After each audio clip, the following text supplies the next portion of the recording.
अब मंच पर उद्बोधन हेतु जिसका हम सभी को बेसब्री से इंतजार था, विख्यात विचारक, राष्ट्रवादी विचारक, चिंतक एवं सदस्य, राष्ट्रीय संचालन समिति स्वदेशी जागरण मंच,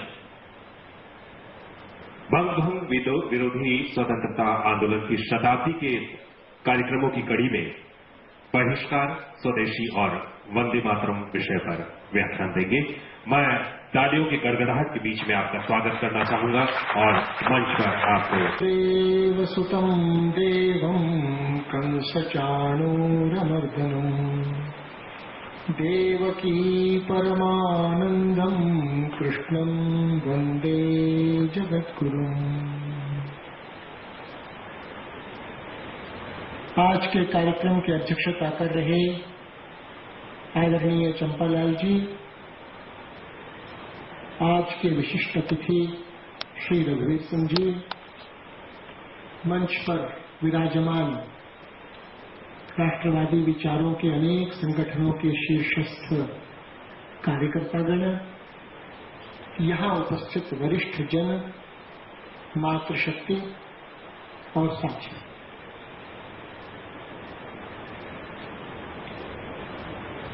कुछ वर्ष पूर्व जब विश्व व्यापार संगठन में भारत सदस्य बने ये कवायद चल रही थी, उस समय मद्रास में एक संस्था विजिल ने गोष्ठी आयोजित की कि विश्व व्यापार संगठन में शामिल होने के लाभ होंगे या नुकसान। और उसमें उन्होंने कहा कि अरे बाकी तो ठीक है, लेकिन ये लोग जो सामने थे ना कार्यक्रम में, they were emotional fools, वो सब भावुक लेकिन बेवकूफ। अरे क्या क्या बात कर रहे हैं, सार्वभौमता, राष्ट्र का स्वाभिमान, राष्ट्रीय अखंडता, क्या क्या बात कर रहे थे सर।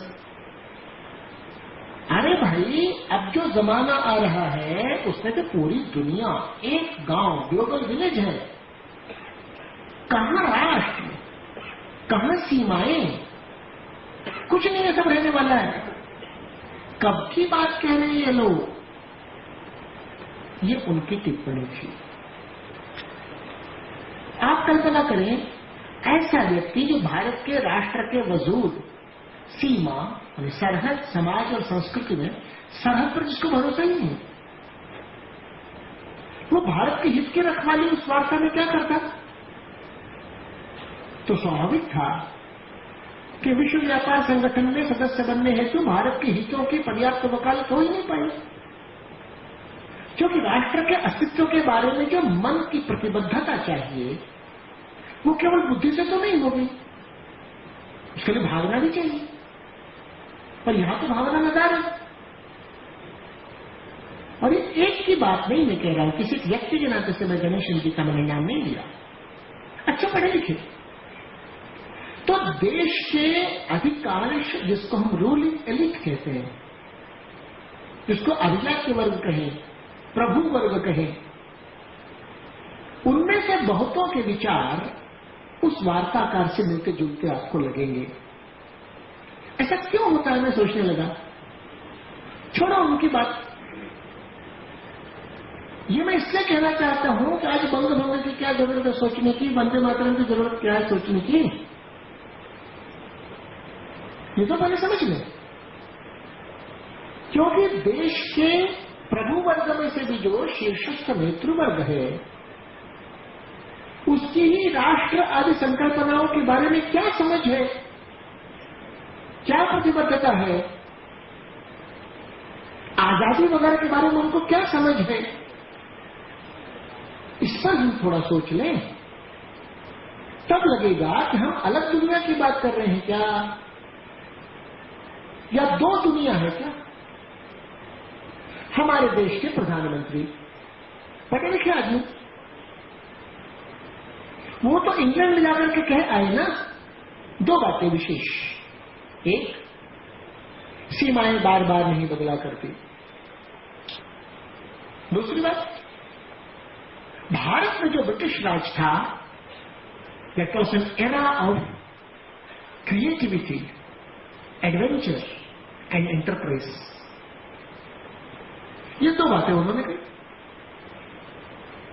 तो भाई विपक्ष नेता कहां कब निकले? विपक्ष नेता ने कहा अखंड भारत तो एक आउट ऑफ डेट कल्पना है, और कहा पाकिस्तान सेटल्ड फैक्ट है। फिर कहा विभाजन इरिवर्सिबल है,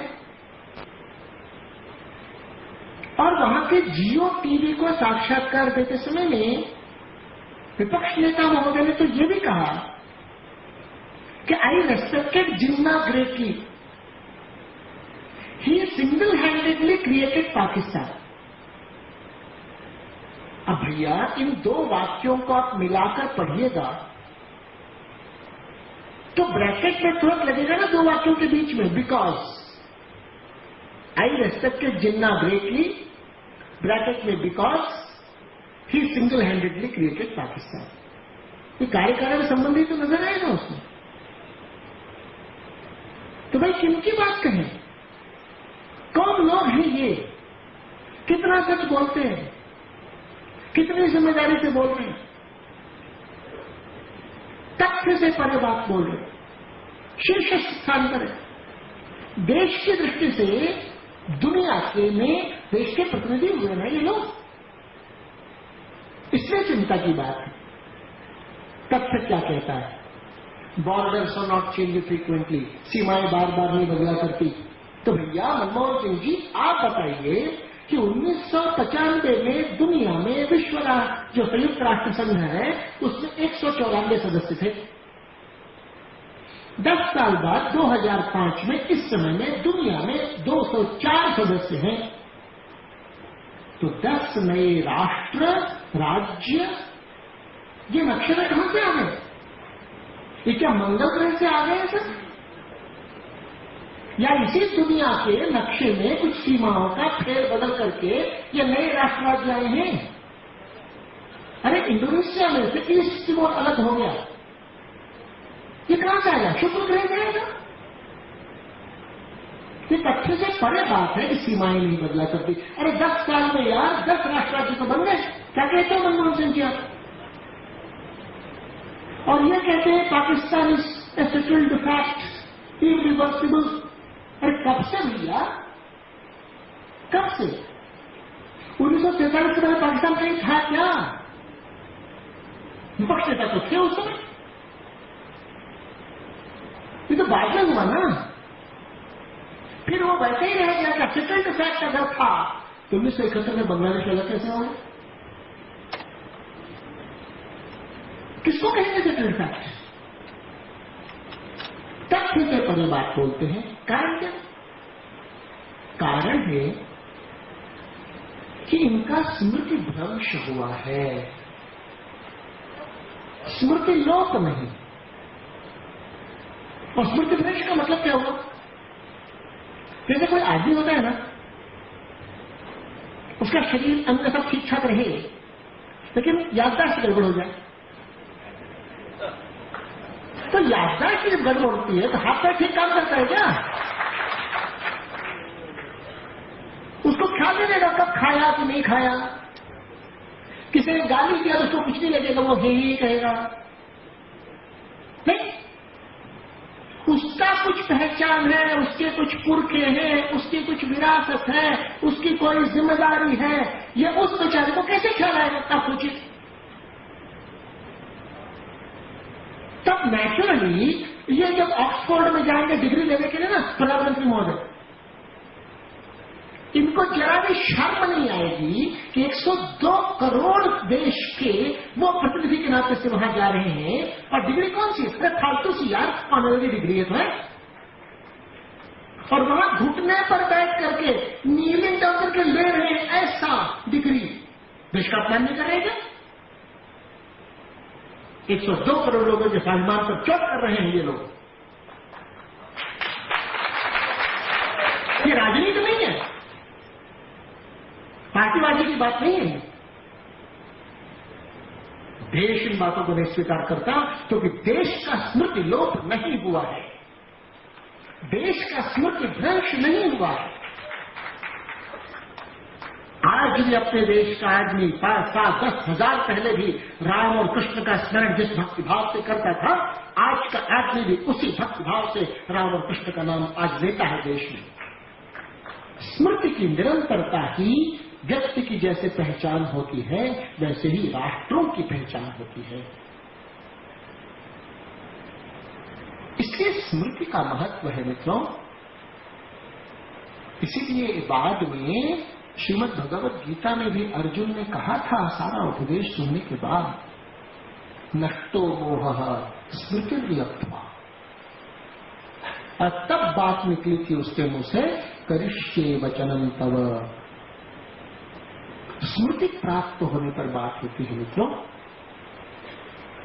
इसलिए हम जब आप इन सारी बातों को सोच रहे होते हैं, तो हमारे लिए भारत केवल भूमि का टुकड़ा नहीं है, हमारे लिए ये जीवित जागृत चैतन्यमयी साक्षात जगदम्बा जगत जननी स्वरूपा अन्नपूर्णा भारत माता है। महर्षि अरविंद ने इसे भूमि के नाते से नहीं पूजा, परम पूजनीय गुरुजी ने इसे भारत माता अनायास ऐसे ही चैतन्यमयी नहीं कहा था। स्वामी रामतीर्थ ने कहा, मैं चलता हूं यानी भारत चलता है, ऐसे ही नहीं कहा था।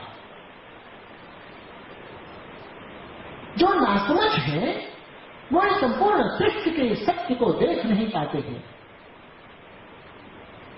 अखंड भारत सार्वकालिक सत्य है, पाकिस्तान तात्कालिक सच्चाई है। पहले कहां था 47 के पहले? 20 साल के बाद की गारंटी क्या डॉक्टर मनमोहन सिंह प्रधानमंत्री और विपक्ष नेता ले सकते हैं कि पाकिस्तान ऐसा का ऐसा ही रहेगा? कौन सी बात, कौन सी दुनिया में जी रहे हैं वे लोग? पाकिस्तान का वजूद तो भारत विरोध, अमेरिका की जरूरत और आर्मी की हुकूमत के कारण है। 20% जमीन और आबादी शेष 80% को अपने मातहत करने की असफल कोशिश कर रही है।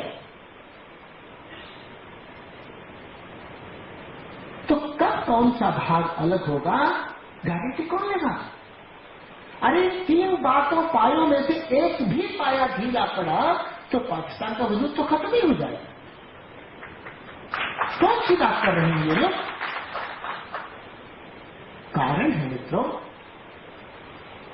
कि देश की पुण्य परंपरा की पहचान और परवाह नहीं है। अपना राष्ट्र संपूर्ण सृष्टि में विधाता ने विशेष रूप से गढ़ा है, अनायास नहीं है।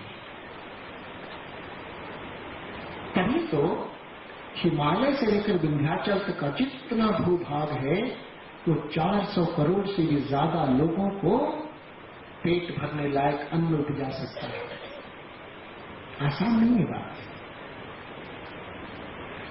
गंगा नदी का अब दक्षिणी ले लीजिए तो थोड़ी देर में नीचे चट्टानी चट्टान मिलेगी, कि गंगा नदी का उत्तर कैसे ले लीजिए तो नीचे 6-6 किलोमीटर तक मिट्टी ही मिट्टी मिलेगी, पत्थर नहीं मिलेगा। ये विशेष प्रकार का ये भूभाग है जिसका एक जागतिक लक्ष्य है। जब जब भारत सबल और समृद्ध बना, दुनिया को इसने बेहतर तरीके से जीना सिखाया है, दुनिया पर कब्जा कहीं नहीं किया है। यही भारत को विधाता ने दुनिया को सिखाने के लिए जन्मा है। आप गौर करिए, इस भूगोल में बहुत सी सभ्यताएं, क्या अधिकांश सभ्यताएं कर्क रेखा पर ही दिखाई पड़ेंगी आपको, और कर्क रेखा पर सभ्यताओं का अस्तित्व और विकास होता चला गया था। उसमें से भी संस्कृति का स्थान भारत, ही संस्कृति का स्थान बाकी सब। इसलिए जब जब बाकी लोग बढ़े हैं, सबल और समृद्ध हुए हैं, दुनिया को हमेशा युद्ध, हिंसा, विनाश